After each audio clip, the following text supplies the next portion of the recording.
8 নম্বর সওয়াবের কাজ এবং ভালো কাজ হলো মেয়েদের জন্য স্বামীর আনুগত্য করা। একেবারে তিতা করল্লার মতো একটা আমল। কিসের মতো আমল? তিতা করল্লার মতো আমল। পুরুষদের জন্য কিছু তিতা করল্লার আমল আছে, খুশি হয়ে যায় না?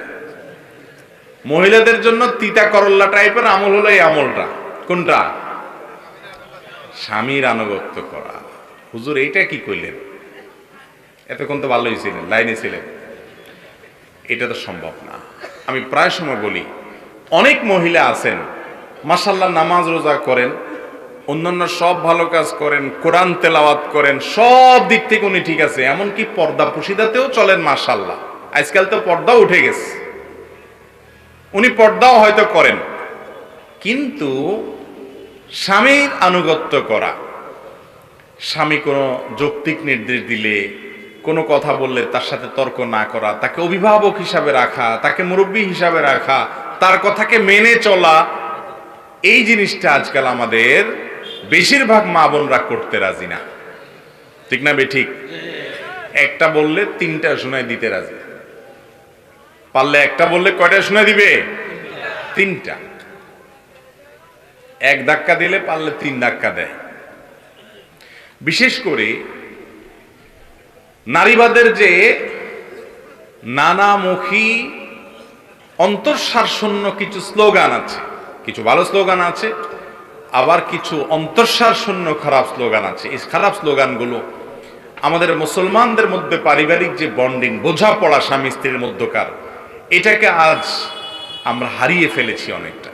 মোহতারাম হাজরিন, কোনো একটা ছোট্ট প্রতিষ্ঠানে 2জন মানুষ যদি কাজ করে, তাদের মধ্যে একজনকে আরেকজনের অধীনে করে দেওয়া হয় চেইন অফ কমান্ড রক্ষার্থে, কাজের সুবিধার্থে।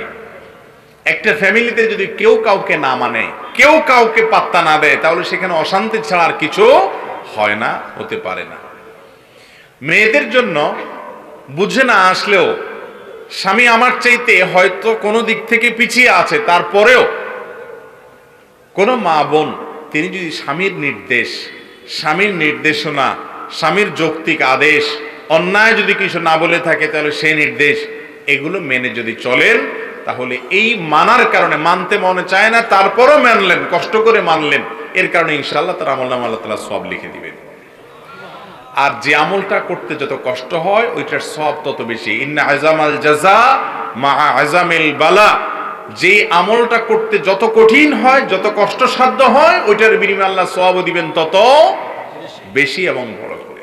অতএব মা বোনদেরকে এই আমলটা করতে হবে। আল্লাহ আমাদের মা বোনদেরকে এই আমলটা করার তৌফিক দান করুন। 9 নম্বর হলো মানুষকে হাদিয়া তোহফা দেওয়া। এটা আমরা অনেক সময় দেই। নবী করিম সাল্লাল্লাহু আলাইহি সাল্লাম বলেছেন, তোমরা ততক্ষণ পর্যন্ত ঈমানদার হতে পারবে না যতক্ষণ পর্যন্ত তোমাদের একে অন্যকে ভালো না বাসবে। আর তোমাদের মধ্যকার ভালোবাসা বৃদ্ধির জন্য হাদিয়া বিনিময় করা, উপহার বিনিময় করা, একে অন্যকে কোনো কিছু দেওয়া, এটা যদি না করো তাহলে তোমাদের মধ্যে মহব্বত তৈরি হবে না। আমাদের দেশে উপহার দেওয়া নেওয়ার কাজটা করি, এটাও আমরা খুবই লিমিটেড কোনো কিছু ক্ষেত্রে আমরা করি। যেমন কথার কথা, জামাই, মেয়ের জামাই, তাকে হাদিয়া দেই, এটার ব্যাপারে ওয়াজ করার দরকার হয় না। মেয়ের সুখের জন্য মেয়ের জামাইরে হাদিয়া শ্বশুর শাশুড়ি দেন, কোনো ওয়াজ দরকার হয় এটার জন্য। কিন্তু ধরেন এমন একজন ব্যক্তি যার সাথে আপনার কোনো স্বার্থের সম্পর্ক নেই, একটা সামান্য কিছু হাদিয়ে দিলেন, একটা আতর হাদিয়ে দিলেন, একটা মেসওয়াক হাদিয়ে দিলেন, একটা কলম হাদিয়ে দিলেন, সামান্য কিছু হাদিয়ে দিলেন। এই জিনিসগুলো আমাদের মধ্যে আছে এখন খুব একটা। যেখানে স্বার্থ আছে সেখানে হাদিয়া দেই, আর যেখানে স্বার্থ নাই সেখানে কোনো হাদিয়া দেওয়া হয় না। আপনার প্রতিবেশী, আপনার পরিচিত, আপনার আশেপাশে থাকেন, আপনার জানাশোনার মধ্যে আছে, আপনার এরিয়ার মধ্যে আছে, যে কোনো মানুষ, তাকে আপনি বড় হোক আর ছোট হোক কিছু একটা হাদিয়া দিবেন। এটা একটা বড় কাজ এবং ইবাদতের কাজ এবং সওয়াবের কাজ। এগুলো আমি দেখি না আমাদের দেশে। সৌদি আরবে আমি দেখেছি যে এই ধরনের ছোট ছোট আমলগুলো করার জন্য, যেগুলোকে আমরা দেখতে ছোট মনে করছি, আল্লাহর কাছে সেগুলো হয়তো অনেক বড় হবে, এগুলো করার জন্য তারা মরিয়া থাকে। মহিলাদেরকে দেখা যায় যে কোনো পাবলিক প্রোগ্রামে গেলে, এমনকি পুরুষদেরকেও আমি দেখেছি অনেক, যে তারা ধরেন ওয়াজ মাহফিলে আসছে, পকেটে চকলেট কতগুলো নিয়ে আসছে। আমরা তো শুধু ওই নিজের বাচ্চার জন্য বাজার থেকে কিনে নিতে জানি, এই স্বার্থ ছাড়া আর কিছু আমরা জানি না।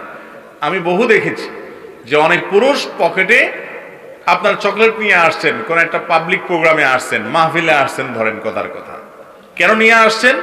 যে আশেপাশে হয়তো ছোট বাচ্চা থাকবে, একটা একটা দিবে, হাদিয়া দিবে। এখন আমাদের দেশে তো আরেক মুসিবত, আরেকজনের বাচ্চারা চকলেট দিতে গেলে মাইর খাওয়ার ভয় আছে, বলবে কি পড়ে দিছো না কি ভঙ্গাই দিছো, আবার কোন বিপদ হয়। কারণ এত চিটারি বাটপারি, এত প্রতারণা যে মানুষকে বিশ্বাস করাও কঠিন আসলে। তো যাই হোক, আপনি অচেনা জায়গায় না দেন, আপনার আশেপাশে পাড়া প্রতিবেশী জানাশোনা জায়গায় উপহার বিনিময় করেন। উপহার বিনিময় করা একটা ইবাদত। এই ইবাদতটা আমাদের থেকে হারিয়ে গেছে এবং এটাকে আমরা ইবাদত হিসেবে জানি না।